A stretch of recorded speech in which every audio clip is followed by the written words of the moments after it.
Hey everybody, I'm Allie and this is part 2 of my YNR chat vlog for Sunday, August 16th. And not only is Chance totally hot, but now he's a hot cop.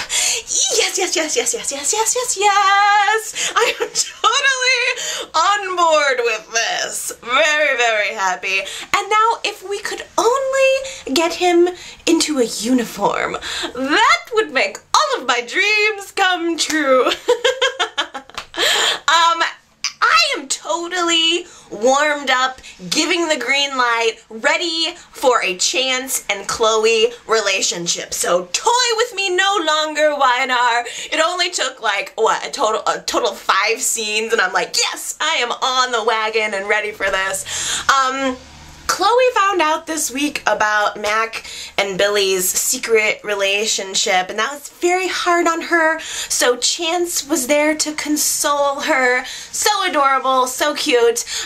She also had a giant piece of chocolate cake to console her, and I think that's the way to go. I'm telling you, I don't know about you guys, but after staring at that piece of cake for 15 minutes during those Crimson Light scenes, I had to eat like a handful of Hershey's Chocolate Kisses just to get my chocolate fixation out of the way. But anyway, later at the house, Chance was totally comforting her and being so sweet, and he even asked her out on a date, and I thought that was so cute. I love it. He is such a sweetie. I want to eat him up with a fork. He's just so cute. Like, he has this John Krasinski kind of quality to him. If you watch The Office, he's kind of a gem, you know? He's just like, he's a gem is what he is. He's just such a sweet guy, and he seems like he has really great intentions. We haven't seen any naughtiness from him yet. He seems like such an upstanding guy so far, and he's just such a sweetie, and I think he's actually a pretty good match for Chloe. I mean, because he's so steady, and she's such a wild card. I think that he would balance her out a little bit. I mean, she truly is unstable, and if she screws him over, I'm going to be very upset. But, I mean, talk about unstable. After finding out that Billy and Mac had been having a relationship and that she was going to have to get a divorce from Billy, she basically almost gave her child away to Billy and Mac. Like, she wanted to give full custody to Billy, just give the kid away because she felt like the kid should have a stable family. You know, I understand where she's coming from, and she gave the whole spiel about basically being raised as an orphan, and I get that, but come on, Chloe, like, on a whim, as a reaction, you almost gave away full custody of your child? I don't know. I think she needs someone like Chance to balance her out, and the closer that Chance gets in there in his relationship with Chloe and Delia, the more opportunity that we will have for a sexy knockdown, drag-out fight between Chance and Billy. Devon and Tyra. I don't even know what to say about Devon and Tyra. It's such a mixed reaction for me, because on the one hand, neither of these characters really compel me. I'm not particularly interested in either of them, but on the other hand, it was just so scandalous that I could hardly contain myself. Finally, it's almost like finally something interesting. And for the record, I would just like to mention that Tyra was the one that started the kissing. Now, Devon didn't need much convincing to go along with it, but Tyra totally initiated it. Oh my.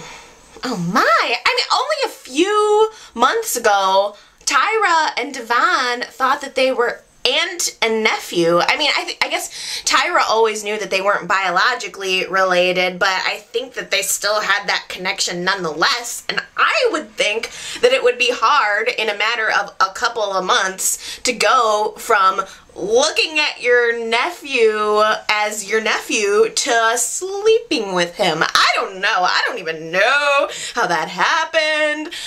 But now Neil and Devon have been with the same woman. father and son have been with the same woman.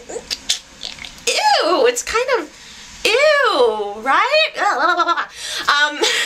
Neil's reaction to this betrayal was really good. I mean, Devon actually looked at Neil and said, "Do you hate me?" And Neil just looked at him. It was just, I mean, he just kind of looked him up and down, looked at him in the face, and just said no. But you could tell, oh, what a betrayal. Tyra's fast becoming the town tramp, isn't she? I mean, come on, everything she touches turns to crap. She's like a Geneva City's bad news bear. She's like a walking disaster. And it's really too bad that The Young and the Restless didn't develop Roxanne's character a little more, because if they did, then maybe I would have cared about Devon's betrayal of her too. But for the most part, I don't even think Devon cared about the fact that he, you know, kind of screwed Roxanne over. Maybe it's not that he didn't care, but he seemed a lot more concerned about what Neil's reaction was going to be. And I wonder why he was so insistent on telling him. I mean, that almost seemed like something that you might want to keep hidden under the rug, but Devon was very insistent about telling Neil. Tyra tried every single trick in the book to try to get him to not tell, but Devon wanted to. I don't know. I think that if it weren't for Neil, Devon got exactly what he wanted. I have to say, good for Jack. You know, good for him for finally being real with Sharon and for being real with himself. Sharon started out the week in jail, and although Jack was there to support her, he flat out said, "Don't expect me to ride in on my white horse and make this entire mess magically disappear, because we're done with that. That part of my life is over." And I think, you know, it's about time that Jack stopped looking at Sharon through rose-colored glasses. Not that I hate Sharon, not that I have anything against Sharon by any means, but really, truly, that relationship was not balanced. It was not balanced. Unfortunately, Jack made sure that Nick was involved in the whole thing too. I don't know why he did that. Why did Jack have to call Nick? How humiliating for Sharon. And not only that, but the fact that both men saw the picture of the ring that she stole and connected it to Phyllis's ring.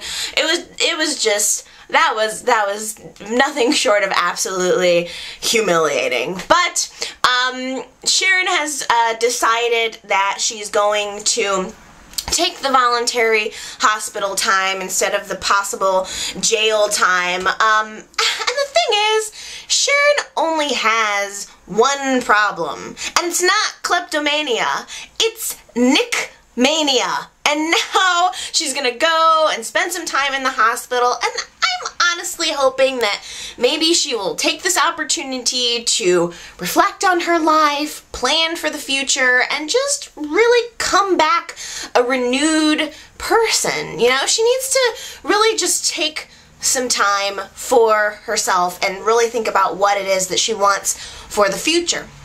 Now, I think someone mentioned, just kind of alluded to last week, that Sharon Case, the actress who plays her, is actually going out on maternity leave. Is that true? I had no idea that she was pregnant. Let me know if you guys have any casting updates like that. I love casting updates, so definitely feel free to post those. And feel free to post any of your comments about this week's show. I love reading your thoughts and connecting with you about our favorite show. So you can leave a comment in the text box below, or you can call the new dial-in number and leave me a voice message. The telephone number for that is area code 309-588-4569, and I would love to hear from you either way. So thanks to everyone for watching. I really appreciate it. If you want to go check out my website to see what other projects I'm working on, you can do that. It's buttonhead.org. Otherwise, I guess I will just see you guys next week. I hope that you're enjoying watching the show, and I'll see you then. Bye!